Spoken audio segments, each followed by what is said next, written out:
Main types of businesses exist in the marketplace: the sole proprietorship, the partnership, and the corporation. The two main concerns confronting the potential business owner when determining which form is best for them are taxes and personal liability. The sole proprietorship is owned by a single person. Hey there. This makes it easy to form. The sole proprietorship is not considered a taxable entity on its own. The owner essentially is the company. In this form, no taxes are levied against the company itself, but instead, they are levied on the personal income taxes of the owner.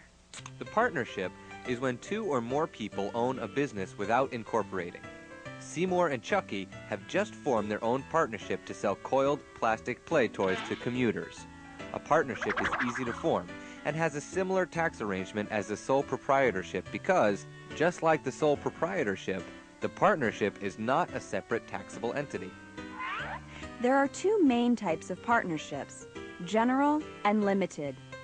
A general partnership is when each partner is involved in the day-to-day management and has unlimited liability for the debts incurred by the company. Limited partnerships, however, are a little different.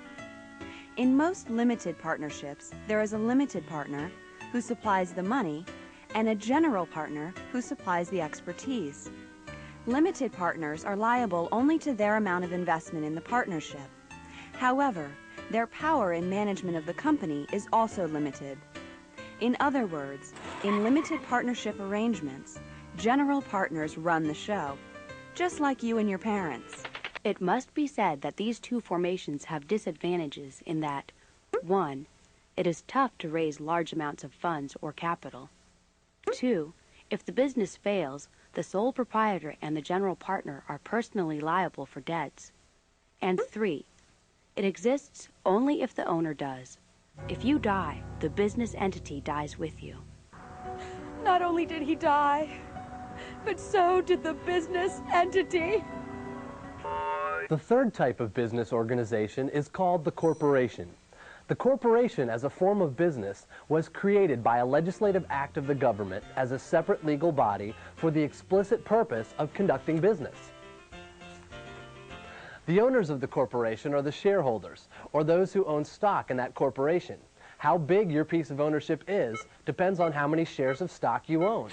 A corporation has most of the same responsibilities as an individual. It can sue and be sued, and is also taxed like an individual.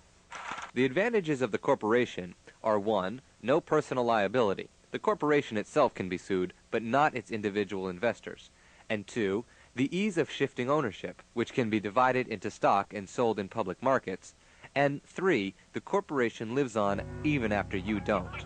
These factors all translate into an easier time for investors to raise capital. We should have been a corporation! We should have been a corporation! The major disadvantages of corporations are that they are more complicated to form and they are taxed separately by the government.